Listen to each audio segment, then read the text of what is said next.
Hey guys, how are you? Welcome to my channel Movie Explained by AV। दोस्तों, आज मैं जिस film की बात करने जा रहा हूँ उस फिल्म का नाम है मिडनाइट इन पेरिस। ये फिल्म 2011 में रिलीज़ हुआ था। तो चलिए शुरू करते हैं मूवी।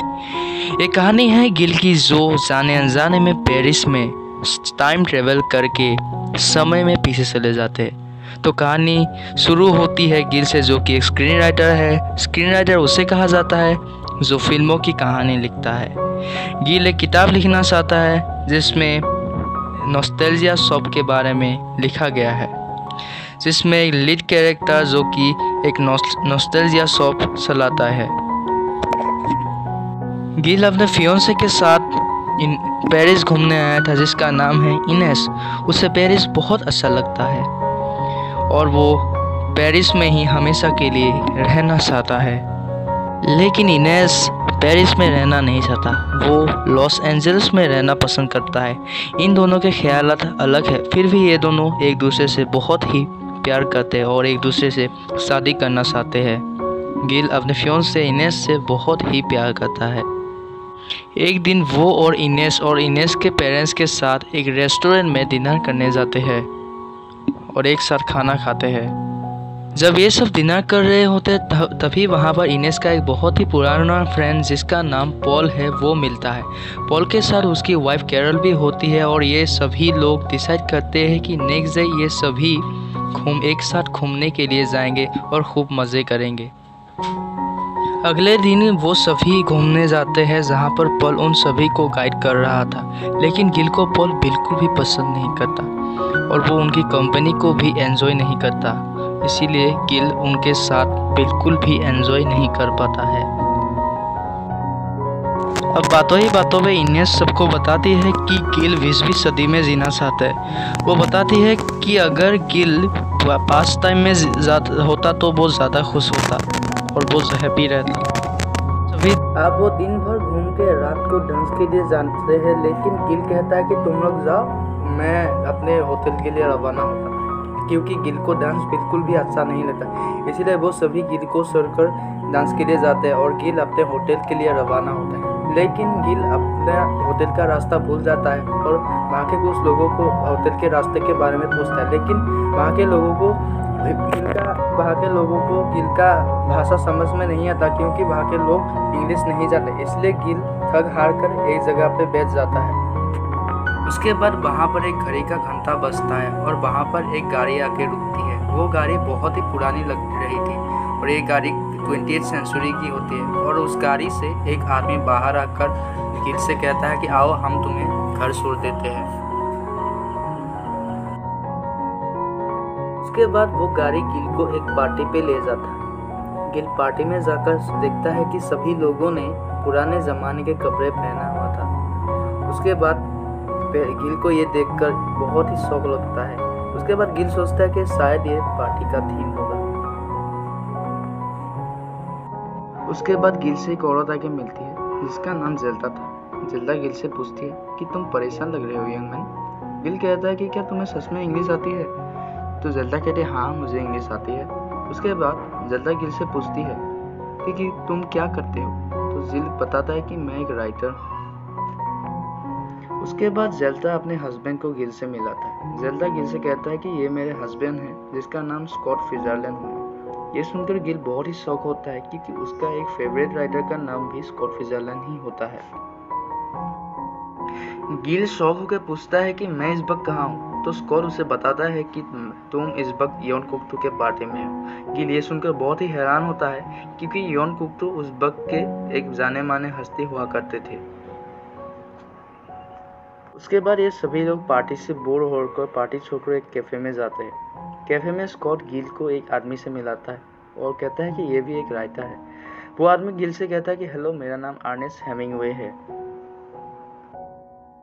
ये सुनकर गिल फिर से हैरान होता है क्योंकि हेमिंगवे भी एक बहुत फेमस राइटर है। हेमिंगवे गिल से पूछता है कि क्या तुम मेरी किताबें पसंद करते हो?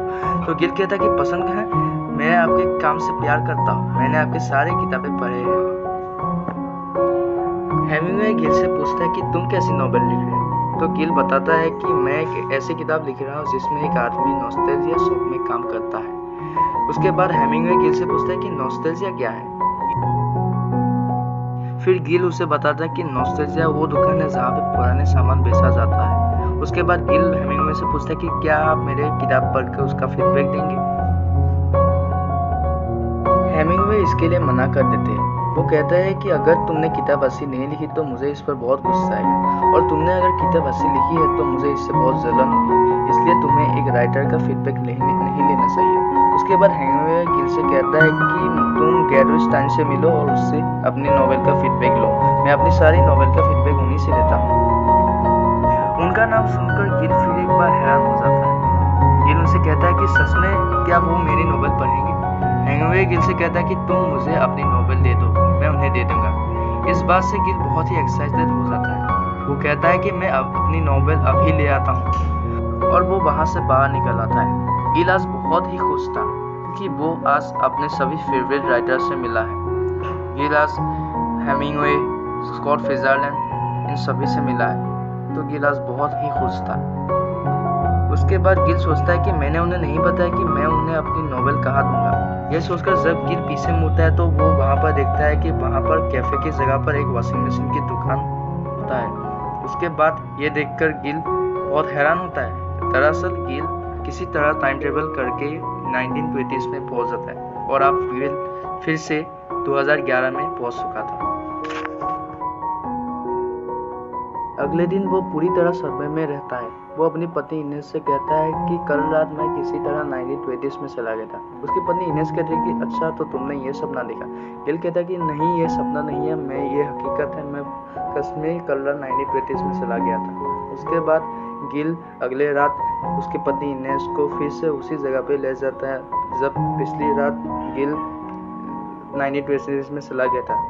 गिल और उसकी पत्नी इनेस बहुत देर उस गाड़ी का वेट करता है, लेकिन वो गाड़ी आती ही नहीं, और बाद में उसकी पत्नी इनेस थक हार कर उससे छोड़कर गाड़ी लेकर चला जाता है। उसके बाद इनेस के जाने के बाद फिर से वो गाड़ी आती है, और उस गाड़ी को देखकर गिल उस गाड़ी के पास जाता है, और उस गाड़ी के अंदर गिल देखता है कि हेमिंगवे उस गाड़ी में बैठा था, और हेमिंगवे उसे सीधा स्टाइन के घर में ले जाता है। वहां जाकर गिल बहुत ही खुश होता है, क्योंकि वहां पर वो पाब्लो पिकासो से मिलता है। पाब्लो के साथ उसकी पत्नी एड्रियाना भी आया था। असल में पाब्लो पिकासो एक पेंटिंग का रिव्यू लेने के लिए वहां पे आया हुआ था। अब स्टाइन गिल की किताब लेती है और उसकी किताब पढ़ती है। स्टाइन गिल को कहती है कि तुम अपनी किताब मुझे दे जाओ, और मैं इसे आज रात पढ़कर कल तुम्हें रिव्यू देता हूँ। अब यहाँ पर एड्रियाना गिल से अट्रैक्ट होती है और उससे बातें करने लगती है। बातों ही बातों में वो गिल को बताती है कि वो किस तरह पेरिस में आया, और वो हमेशा से पेरिस में रहना चाहती है। यहाँ एड्रियाना गिल को बताती है कि वो 1890s में जाकर रहना चाहती है। यहाँ गिल और एड्रियाना उन दोनों में एक बार हमेशा कॉमन है, दोनों ही अपने पास में जाकर रहना चाहते हैं। अगले दिन सभी गिल और उसके दोस्त एक आर्ट म्यूजियम में जाते हैं। वहाँ पर गिल को वही पेंटिंग दिखती है जो पेंटिंग एक रात पहले गिल ने स्टाइन के घर में देखा था। वो उस पेंटिंग के बारे में, पाब्लो पिकासो के बारे में, एड्रियाना के बारे में ऐसी बातें करता है, जिसकी वजह से सभी लोग उसको देखकर हैरान हो जाते हैं। गिल अगले कई रातों तक बार बार 1920s में जाता है और उन सभी लोगों से मिलता है और एक साथ वक्त बिताता है, और साथ ही साथ वो इनेस के, एड्रियाना के भी बहुत करीब आने लगता है। एक दिन जब वो लोग एक दूसरे के साथ वक्त बिता रहे थे, तब गिल बातों ही बातों में एड्रियाना को बताता है कि मेरी एंगेजमेंट हो गई, और इस बात पर एड्रियाना बहुत दुखी होती है और वो वहाँ से चली जाती है। एड्रियाना के जाने के बाद गिल की मुलाकात 3 लोगों से होती है। ये तीनों ही लोग उस जमाने के सबसे बड़े कलाकार होते हैं। गिल उन सभी को उसके टाइम ट्रेवल के बारे में बताते हैं। एड्रियाना उसके बीच जो संबंध है उसके बारे में बताता है। ये सभी लोग गिल की बातों पर यकीन कर लेते हैं, क्योंकि ये सभी आर्टिस्ट लोग होते हैं, और ये गिल की टाइम ट्रेवल की बातों पर यकीन कर लेते हैं। वही दूसरी तरफ स्टाइन गिल की पूरी किताब पढ़ लेती है, और वो गिल को बताती है कि तुम्हारी किताब में पूरी तरह निराशा है, और एक किताब में निराशा बिल्कुल भी नहीं होना चाहिए। तुम्हारी किताब में एक ज़िंदगी के जीने के लिए एक उम्मीद होना चाहिए। और ये सुनने के बाद गिल बहुत दुखी होता है और वो अपने वक्त में चला जाता है। गिल अपने वक्त पर आकर अपने किताब के ऊपर काम करना शुरू कर देता है। एक दिन जब गिल पेरिस में घूम रहा था तब उसे एक बुक स्टॉल दिखती है और उस बुक स्टॉल में जब वो जाता है, एक बुक उठाता है और देखता है कि वो बुक एड्रियाना लिखा होता है। एड्रियाना का बुक पढ़ने के बाद गिल को पता चलता है कि एड्रियाना गिल से बहुत प्यार करती है। एड्रियाना बुक में बताती है कि गिल की शादी एक इनेस नाम की लड़की से हो गई थी और ये सुनने के बाद एड्रियाना को बहुत ही दुख हुआ था। एक दिन उसने मुझे एक इयररिंग का पेयर गिफ्ट दिया था और उससे देखकर मैं बहुत ही खुश था। गिल ये सुनने के बाद बहुत खुश होता है और वो एक इयररिंग का पेयर लेकर 1920s में चला जाता है।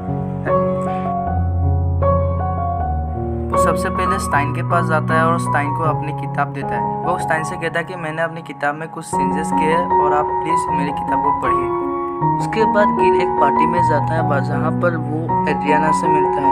एड्रियाना को लेकर गिल एक जगह पर अकेला आता है और वहाँ पर एड्रियाना का वही गिफ्ट देता है। वो गिफ्ट एड्रियाना देखकर बहुत खुश होता है और वो गिल को कहता है कि ये बहुत ही सुंदर है। इसके बाद वहाँ पर एक घोड़ा गाड़ी आता है और उस घोड़े गाड़ी से एक आदमी उतरता है और उन्हें कहता है चलो हम तुम्हें छोड़ देते हैं। वो सभी उस घोड़ा गाड़ी में सड़ जाते हैं और वो घोड़ा गाड़ी उन्हें समय में और पीछे से ले जाते हैं। वो सभी 1890s में पहुंच गया था। 1890s पेरिस का वो समय है जिसको गोल्डन एज भी कहा जाता है। एड्रियाना और गिल उसके बाद वहाँ पर एक पार्टी में जाते हैं और उस पार्टी में जाकर वो एक साथ डांस करते हैं, एक साथ वक्त बिताते हैं। उसके बाद वो एक टेबल में बैठकर एक साथ समय बिताने लगते हैं। उसी टेबल में वो बहुत सारे लोग आके बैठते हैं और उनमें से एक आदमी एड्रियाना को बताता है कि तुम क्या करते हो। तब एड्रियाना बताती है कि मैं एक फैशन डिज़ाइनिंग करती हूँ और इसी सिलसिले में मैं पेरिस आया हूँ।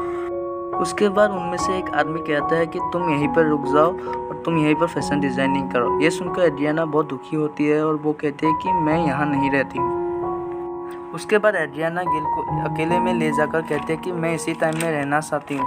और ये सुनकर गिल कहता है तो 20th सेंचुरी का क्या होगा जहाँ पे सभी लोग तुम्हें प्यार करते हैं।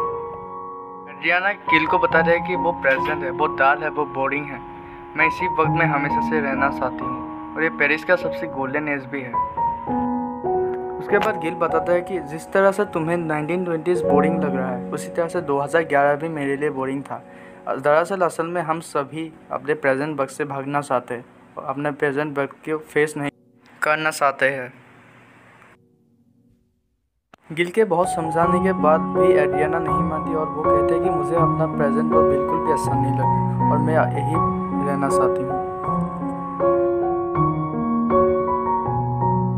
उसके बाद गिल 1920s में चला जाता है और वो स्टाइन के पास आता है। स्टाइन को वो पूछता है कि तुम्हें मेरी किताब कैसी लगी। तो स्टाइन को उसकी किताब बहुत अच्छी लगती है और ये सुनने के बाद गिल बहुत खुश होता है। उसके बाद गिल सन 2011 में वापस चला जाता है और वो इनेस के साथ ब्रेकअप कर लेता है क्योंकि उसको पता चल गया था कि इनेस का चक्कर उसकी दोस्त पॉल के साथ चल रहा था और इनेस के साथ वो हमेशा के लिए ब्रेकअप कर लेता है।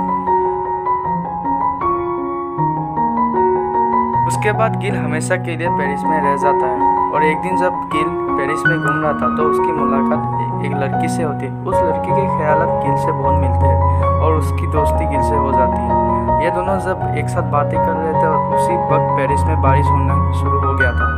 उसके बाद वो लड़की गिल से कहती है कि बारिश में पेरिस बहुत ही सुंदर लगता है ना। तो गिल कहता है कि हाँ बिल्कुल, और वो दोनों एक साथ बारिश में पेरिस में घूमने के लिए चले जाते हैं। तो इसी के साथ ये मूवी एंड हो जाता है। तो दोस्तों अगर ये मूवी का एक्सप्लेनेशन आपको अच्छा लगा तो मेरे चैनल को प्लीज़ सब्सक्राइब कीजिएगा और प्लीज़ लाइक और कमेंट कीजिएगा। तो दोस्तों आपके लिए अलविदा, बाय बाय।